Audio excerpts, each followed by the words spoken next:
Ron Brown on behalf of Mr. Calhoun. Andrew Childers appearing on behalf of PPR. Your name, sir? Jules Calhoun. All right, thank you. All right, this is it's entitled People's Ex parte Motion for Modification with Bond Conditions. I don't know that it was as filed ex parte in any respect whatsoever, because I think it was communicated to all parties. That's the first problem. The other issue is that typically these motions are filed.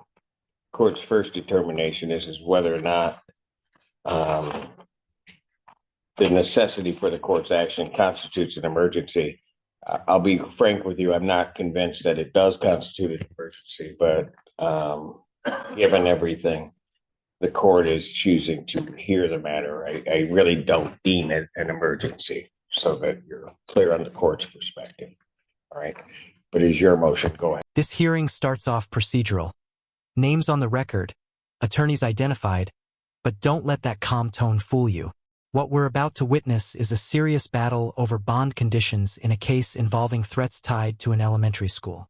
The prosecution is pushing for a massive increase, from $250,000 to $2 million, along with GPS tracking and strict exclusion zones.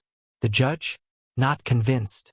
And when a court openly questions why a bond request jumps nearly tenfold in just 5 days, that's when things get tense.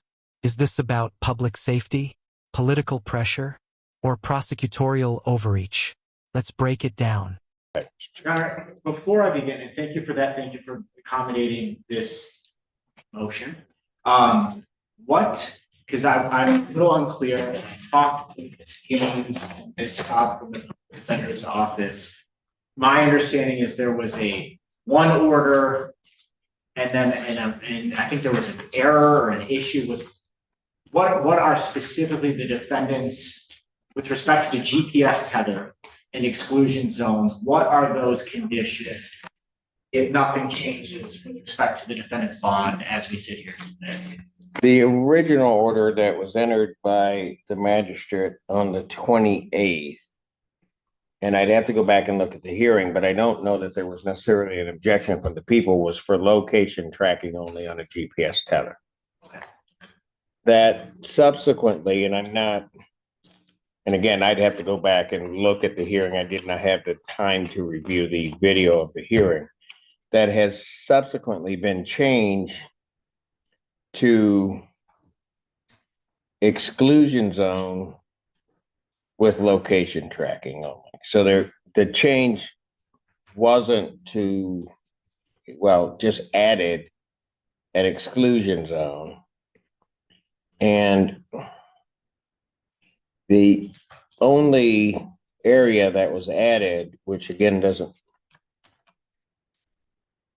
when I look at the requests, the written requests that were made by the people, doesn't make much sense to the court, given my knowledge of the area, is the address of Hazley Elementary School, Ann Arbor.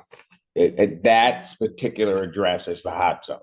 Is Hazley Elementary School. Is Hazley Elementary School.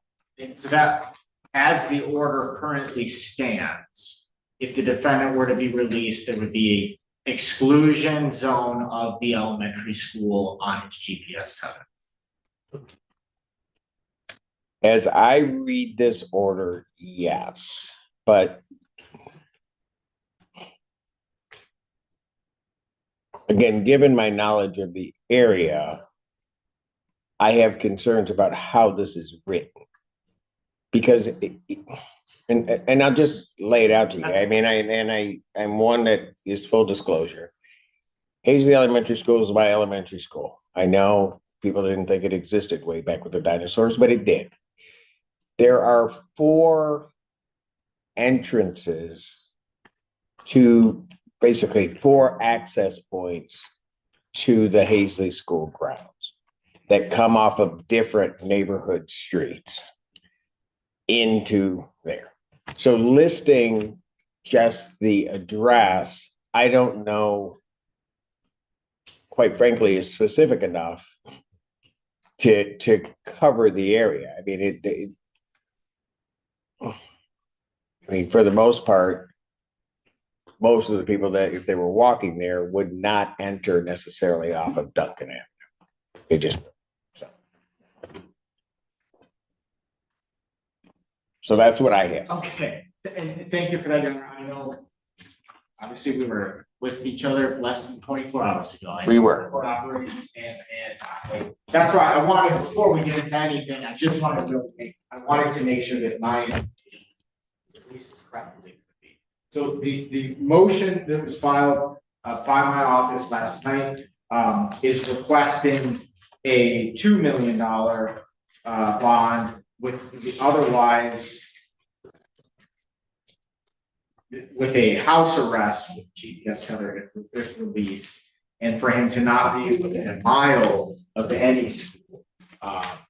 That would be the request. The concern, my understanding, the concern that gave rise to this renewed request, because at the time of the arraignment, that was not the request of the people, was that the learning of the defendant's. Well, let me just stop you because I don't think that that's true. At the time of the arraignment, and this is something, quite frankly, that people are going to have to explain to this court. There was an original bond request sent for, in terms of its monetary amount, for the $250,000 cash surety. That was, as best I'm able to determine, sent on the 17th. Or the, or shortly, the original one for the $250,000. Within 5 days, there was then a new bond form for the $2 million with some other added changes. I've, as best as I could on short notice, reviewed those. What I do not understand is, and just so I'm clear, so at the time of the defendant's arraignment, both of those were before the court, before the magistrate, both bond forms. This request for the $2 million was before the court at that time. What could not be explained, and I think something that's going to have to be explained by the prosecution, is why the request, particularly for the monetary amount, is changing. Because I don't see any basis as to why, in essence, almost an 8 to 10-fold request for an increase in those 5 days when there's nothing that happened. There's no indication of any other information that came to light that might justify that. The only response I can give to the court would be to rely upon the written meetings. I have no personal knowledge or information that. Well, okay, and I get that, but isn't that important? I mean, I don't disagree with the court. Because effectively what you're asking me to do is to do something under the court rule, which I can't do, which is to deny the defendant bond. I mean, a $2 million bond, it will be effectively a denial of bond for this individual, from my understanding. I've had my mini tirade. You can go ahead. I understand the position of the court. As I stated, I'm relying upon the pleadings that have been filed. I think that at this point, I would move my discussion on, if the court's willing to an exploration of modification of the GPS tether. Or at least clarification, hearing what the court, through its own personal knowledge and experience of the location of Hazley Elementary and the location of the defendant's residence. My understanding is that there is perhaps a residence the defendant can stay at his uncle's home on, I believe it's Ingalls, just kind of other, slightly more downtown, you could say.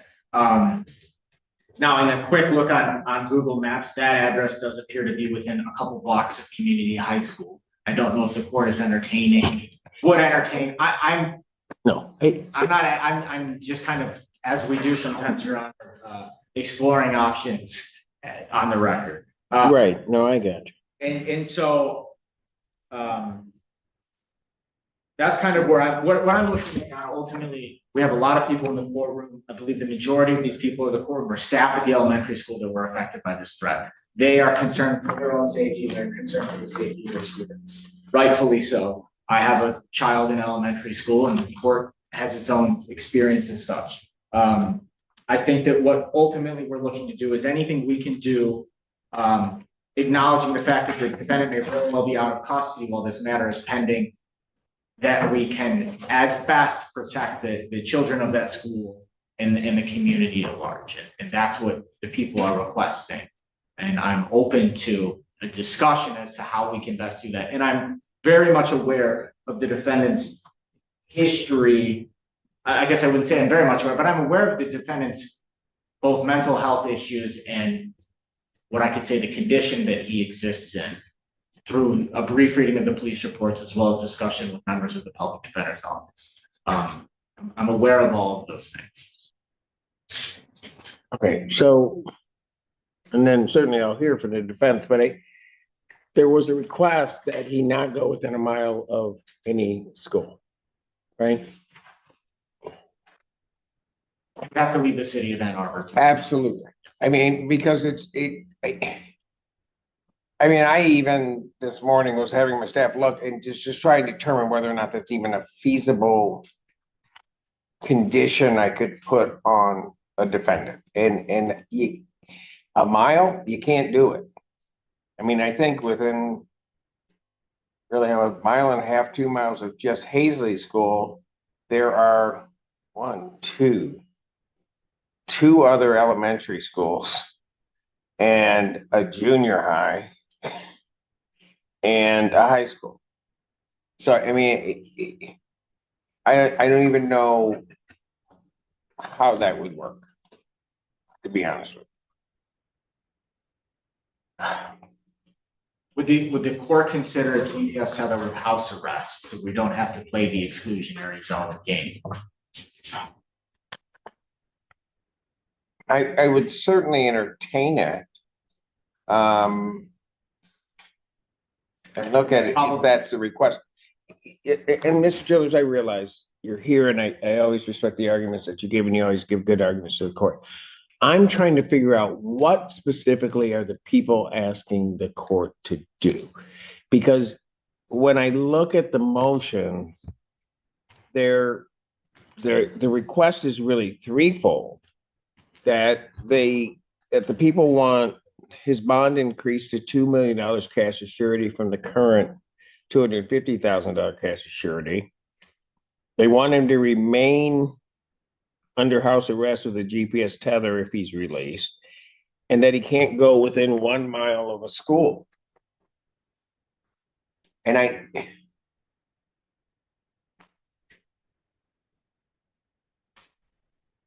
so, I mean, is that the people's request, or?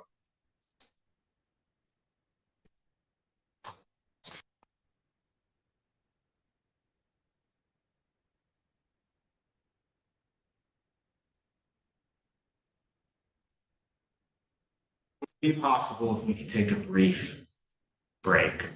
I didn't file the pleadings, obviously. I know, Mr. Childers, and I understand that sometimes we're put in a position of having to argue something, but so that you're also clear, I mean, I take what is at least alleged, the safety of the students, the safety of the community very seriously. I can tell the people out there that people that have known me, I've been on the bench 25, 26 years. You can send me all the emails you want. That doesn't affect it. I'm going to issue my decision based upon how the law reads. So you can stop sending the emails because, quite frankly, they don't get to me until afterwards, and they have no effect on me. I need to know what the people want, what the defense wants, and then I'm going to make the call. And there are going to be those that don't like it. There are going to be those that like it. It doesn't, but that is irrelevant to me. in a lot of ways. I'm not here for a popularity contest. And I think there are some people that need to realize that in terms of what they file before this court. I don't play a popularity game. I do my job. I will give you a break. You can take the defendant back and we'll come back out and I'll hear from the people and the court stands in recess. All right. Court Rico's case of the people versus Jules Calfo. Andrew Childers appearing on behalf of the people. Ron Brown appearing on behalf of my client, Your Honor.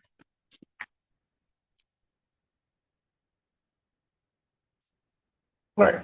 Thank you, Your Honor. I appreciate the opportunity. I've spoken with the chief assistant, the elected prosecutor, and the petition that we are requesting, I would call it modified off the written pleading. What the people are requesting is and I don't believe in my discussions with the public defender's office, this is something that they're opposing. The house arrest at the uncle's address on Ingalls, so it would be a GPS tether with house arrest. Commander Shipakasi from the jail has been or is currently in communication with the deputy chief at Ann Arbor Police and coordinating with the uncle to have Ann Arbor Police go through the residence prior to the defendant being tethered there to ensure there are no weapons in that home. And I believe that we would allow the defendant has medical appointments at CMH and a doctor. We can figure out those details, but we would allow for release to verified medical appointments from the Ingalls Road address. Right. That's correct, Your Honor. We'll figure out the details and present an order to the court. Well, you'll figure out the details of the appointment. We have the appointments in the address.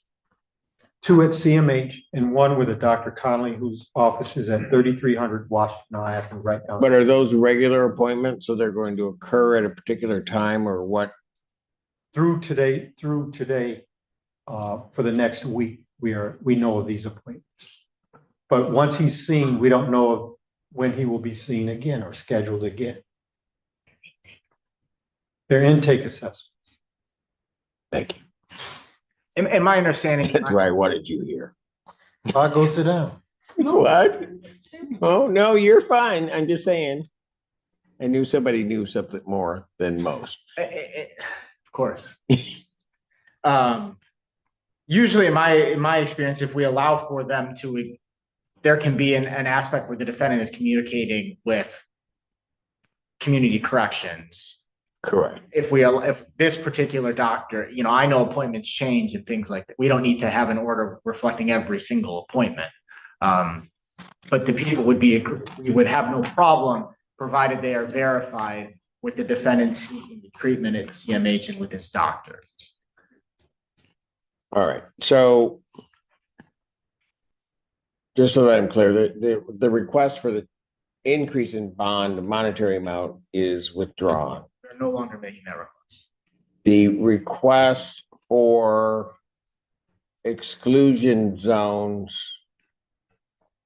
is not needed only because he'll be under house arrest. Right. All right. And then what did I say the other one was?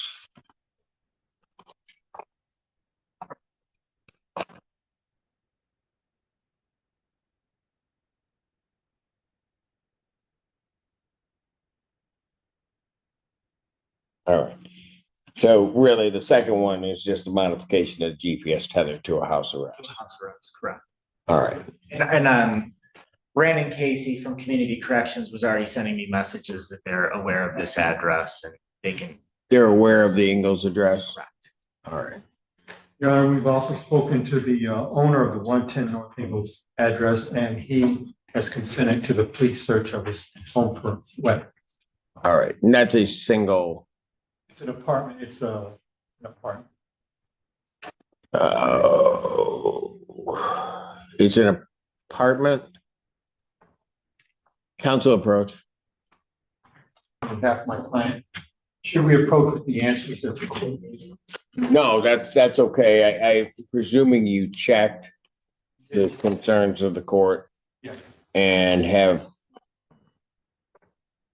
filed with the court a Stipulated order for release from custody, which the court, while in back, has reviewed, finds that it is appropriate, and that it addresses the issues both of the needs of the defendant, which is important, but also not considering him to be a risk of flight, does primarily address the issues of concern and safety for the public on this. And I would note that I believe he has a preliminary examination, or not preliminary, but probable cause conference, which is scheduled before me for this upcoming Thursday. Yes, Your Honor. All right, because it was rolled up in terms of time. I appreciate the parties working it out. I have signed that order.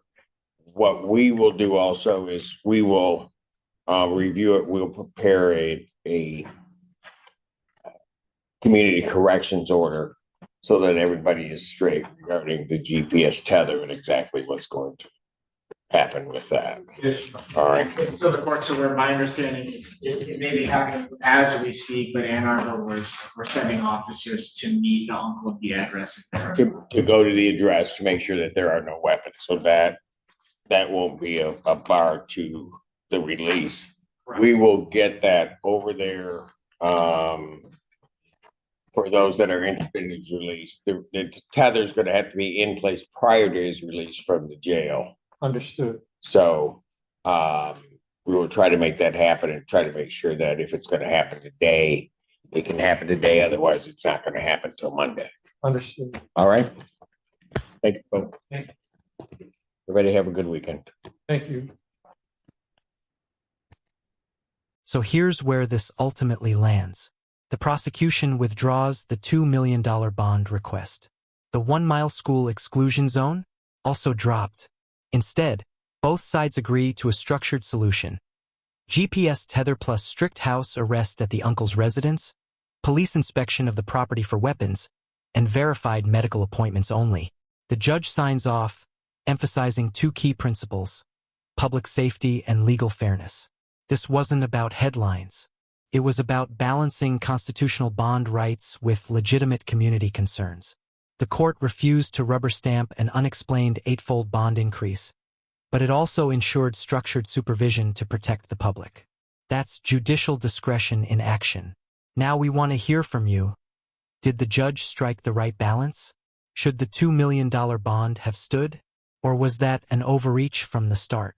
If you found this case as intense and revealing as we did, make sure to hit that like button, share your thoughts in the comments, and don't forget to subscribe for more jaw-dropping courtroom breakdowns.